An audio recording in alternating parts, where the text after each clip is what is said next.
تصور کن 5 سال دیگه بیدار شی و بفهمی فقط چون نمیخواستی کم بیاری تو مسیری موندی که هیچ وقت دوستش نداشتی. اون موقع ادامه دادن شجاعت بوده یا ترس؟ من یه مدت دقیقاً تو همین نقطه بودم.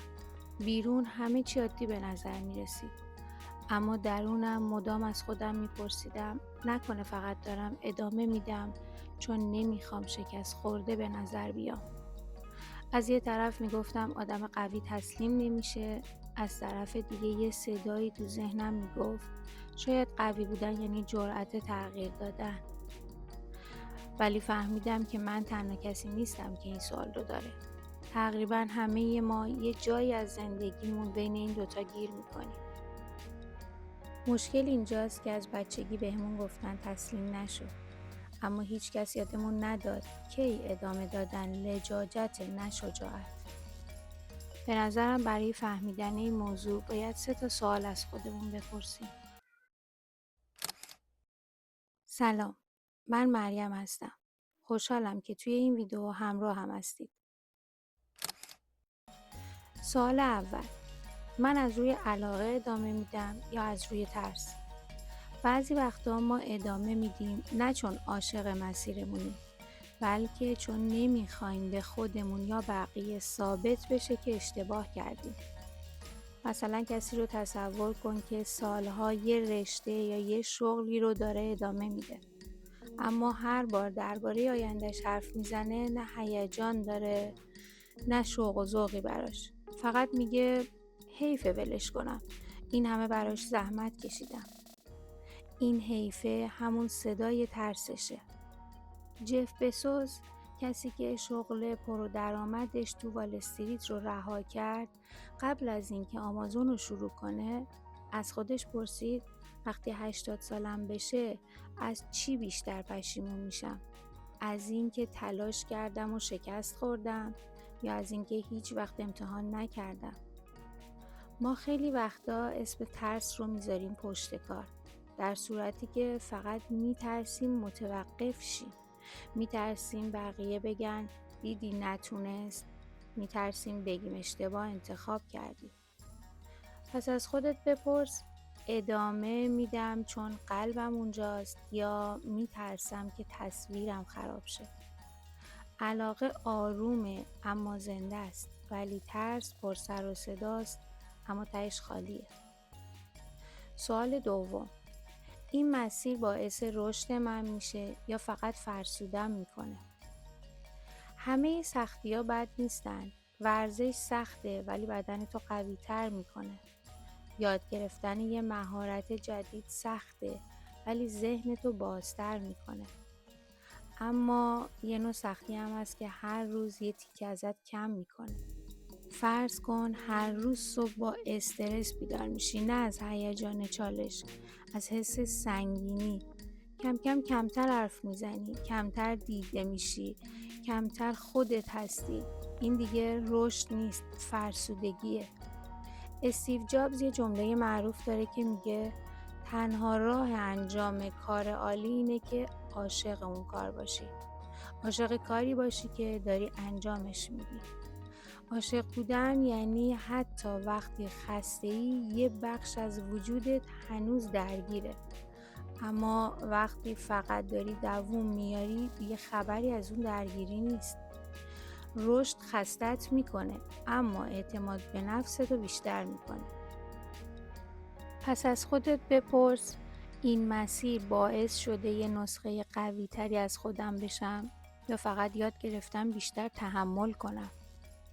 تحمل کردن همیشه نشونه قدرت نیست. گاهی نشونه اینه که صدای درونت رو نادیده گرفتی. سوال سوم، اگه از اول میدونستم این مسیر انقدر سخته بازم انتخابش میکردم؟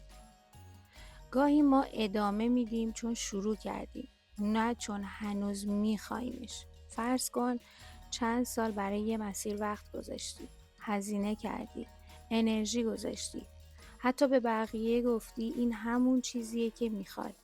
حالا اگه ولش کنی باید اعتراف کنی که اشتباه کردی و این اعتراف برای خیلی همون سخته. به این میگن اثر هزینه از دست رفته. جایی که جف برای شروع آمازون آینده رو معیار تصمیمش گذاشت، نه گذشته رو. گذشته فقط هزینه‌ایه که پرداخت شده، اما آینده هنوز انتخابه. حالا تو بگو، اگه امروز روز اول بود و با دانشی که الان داری، با سختی‌هایی که دیدی، بازم همون مسیر رو انتخاب می‌کردی؟ یا فقط چون وسط راهی حس می‌کنی که باید ادامه بدی؟ گاهی اوقات ما به مسیر وفادارتریم تا به رشد خودمون. پس ادامه دادن همیشه نشونه قدرت نیست. رها کردن هم نشونه ضعف نیست. مهم اینه که بدونی از کجا داری تصمیم میگیری. از ترس یا از آگاهی. طبق تحقیقات نشون داده شده، روانشناسان یه چیزی رو توضیح میدن که خیلی به این موضوع ربط داره. مثلا کارول دوک درباره 2 ذهنیت حرف میزنه: ذهنیت ثابت و ذهنیت رشد. میگه آدمایی که ذهنیت رشد دارن سختی رو نشونه ناتوانی نمیبینن، بلکه نشونه در حال یاد گرفتن بودن میبینن. اما یه نکته مهم هست: ذهنیت رشد یعنی رشد کردن توی مسیری که واقعاً انتخابش کردی، نه موندن توی مسیری که فقط از ترس ولش نمی‌کنی. دنیل کانمن، روانشناس و برنده نوبل، توضیح میده که ما معمولاً فقط چون زمان و انرژی گذاشتیم ادامه میدیم، نه چون هنوز منطقیه. ذهن ما از پذیرش اشتباه کردن فرار میکنه. شاید جواب این سوالها به نظرت واضح نباشه و این طبیعیه. یه روز بد داشتن دلیل عوض کردن مسیر نیست. اما اگه این تردید، این خستگی، این بی‌معنایی ماهاست که باهاته، این یه نشونه است. حالا که تا اینجای ویدیو همراه هم بودی، قبل از اینکه یه تصمیم بزرگ بگیری، میخوام یه تمرین ساده رو بهت پیشنهاد بدم. یه برگه بردار، بالای صفحه بنویس ادامه دادن یا تغییر مسیر. بعد اونو به 3 بخش تقسیم کن. بخش اول: چرا ادامه میدم. همه دلیلاتو اینجا بنویس بدون فیلتر. مثلا بنویس 5 سال براش زحمت کشیدم، درآمد ثابتی داره، خانواده‌ام به این مسیر افتخار میکنن، میترسم دوباره از صفر شروع کنم، هنوز یه ذره امید دارم که بهتر شه. اینجا قضاوت نمی کنیم، فقط داریم می نویسیم.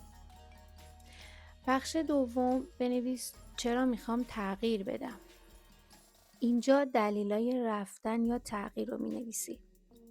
مثلا صبح با استرس بیدار میشم، دیگه هیجانی ندارم، حس میکنم رشد نمیکنم، انرژی ذهنیم تحلیل رفته، همیشه به یه مسیر دیگه فکر میکنم.